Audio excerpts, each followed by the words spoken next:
नमस्कार, आप देख रहे हैं द हिंद 24 न्यूज और मैं हूं आपके साथ साक्षी। आइए नजर डालते हैं आज की बड़ी खबरों की ओर। 2 साल से अधिक समय से 100 दिन का काम नहीं मिलने पर बंगाल के मजदूर बाहरी राज्यों की ओर पलायन कर रहे हैं। केंद्र सरकार और राज्य सरकार दोनों मिलकर राजनीति कर रही है। जैसे जैसे कामकाजी लोगों के हाथ में पैसा कम होता जा रहा है, आय घटती और बढ़ती जा रही है। जैसे जैसे प्रवासी श्रमिकों की संख्या बढ़ती है, गांवों में महिलाओं के खिलाफ हिंसा भी बढ़ती है। पश्चिम मेदिनीपुर जिले के किसानों को आलू की सही कीमत नहीं मिल रही है। वर्तमान सरकार में गरीबों का हक मारा जा रहा है, इसलिए हम मजदूरों और किसानों के साथ मिलकर आंदोलन शुरू कर रहे हैं। आपने देखा कि पश्चिम मेदिनीपुर जिले में किस तरह आदिवासी महिलाओं पर अत्याचार और बलात्कार किया गया। एक सिविक पुलिसकर्मी ऐसा काम कर रहा है कि पुलिस अभी तक कदम नहीं उठा रही है। हम अपने छात्र युवा संगठन की ओर से पहले ही विरोध प्रदर्शन कर चुके हैं। अब लुटेरों के खिलाफ मेहनतकश जनता का संघर्ष शुरू होना चाहिए। केंद्र राज्य यानी तृणमूल बीजेपी ने लोगों के हाथ में 100 दिन के काम का पैसा दिए बिना, नौकरी दिए बिना मंदिर और मस्जिद का ख्याल रखा है। हम आने वाले दिनों में उनके खिलाफ एक बड़े आंदोलन में शामिल होंगे। रेडी স্যার, আমাদের পার্টি রাজ্য সম্মেলনের পরে সভাপতি সম্মেলন হবে এপ্রিল মাসের প্রথম সপ্তাহে মাদুরাইতে। এর মধ্যে রাজ্য সম্মেলনের পরে আমরা বিভিন্ন জেলা কমিটি গঠন করছে, কারণ প্রতিদিন আন্দোলন সংগ্রামের মধ্যে পার্টি আছে।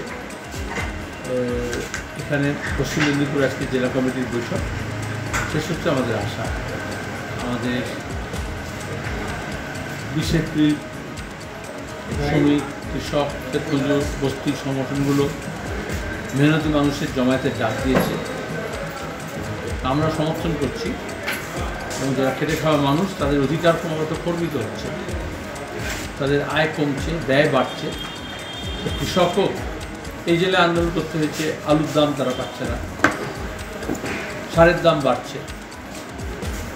এ রাজ্যে মজুরি নেই, 2 বছর ধরে 100 দিনের কাজ নেই, মজুরির টাকা নেই। কেন্দ্র এবং রাজ্য সরকার মিলে রাজনীতি করছে, তামাশা করছে, আর পরিযায়ী শ্রমিক হয়ে অন্যত্র যেতে হচ্ছে কাজ করতে, সেখান থেকে লাশ হয়ে ফিরতে হচ্ছে। আর যত বেশি পরিযায়ী শ্রমিক বাড়ছে, গ্রামে গঞ্জে আমরা দেখছি মহিলাদের নিরাপত্তাহীনতা, অসহায়তা। সেই অসহায়তার কাজে লাগিয়ে এখন এত সাহস বেড়েছে ধর্ষকদের।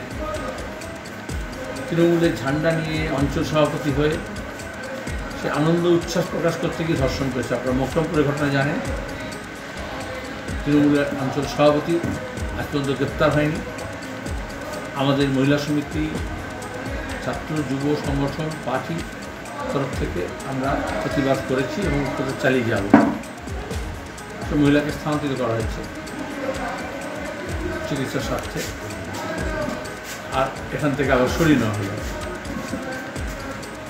এই খোদ মিদনাপুর শহরে আপনারা দেখেছেন আদিবাসী মহিলাকে কিভাবে সিভিক পুলিশ নির্যাতন করলো, ধর্ষণ করলো। এবং এখনও পুলিশের যে ব্যবস্থা নেওয়া উচিত, এই ধরনের ঘটনা আসলে নেই। হ্যাঁ, হ্যাঁ, উল্টে যখন প্রতিবাদ হয়েছে বা অভিযোগ হয়েছে, তখন দলবদ্ধ হয়ে গিয়ে তার উপর আক্রমণ হচ্ছে, পরিবারের উপর আক্রমণ, তার ঘরের উপর আক্রমণ। এটা আলাদা বিচ্ছিন্ন ঘটনা নয়। যত অপকর্ম যখন তৃণমূল করে, পুলিশকে সাক্ষী রেখে করে, পুলিশের সাহায্যে করে, এবং পুলিশও মনে করে তাদের লাইসেন্স আছে, আইন না মেনে বেআইনি কাজকর্ম করা। দিনহাটায় আমরা দেখলাম সে মহিলাকে, গৃহবধূকে কাজ দেবে বলে স্কুলের চাকরি, এখন তো বিলি বন্দোবস্ত করে দুর্নীতির নামে, স্কুলের চাকরির নাম করে তাকে দেখে সেই একই অঞ্চল সভাপতি, এখানে যেমন মকরমপুরে যেরকম, সে উদয়নগর ঘনিষ্ঠ মানে সে ধর্ষণ করলো এবং পুলিশ এখনও গ্রেপ্তার করছে না। সেখানে আমাদের পার্টি তারা এফআইআর করেছে, পরিবারকে সঙ্গে নিয়ে লড়াই করছে। কিন্তু পুলিশ এখনো ব্যবস্থা নেয়। এটা একটা মহামারী আকার ধারণ করছে, মহিলাদের নিরাপত্তাহীনতা, বিশেষত সবচেয়ে প্রান্তিক মানুষ। देखते रहिए द हिंद 24 न्यूज।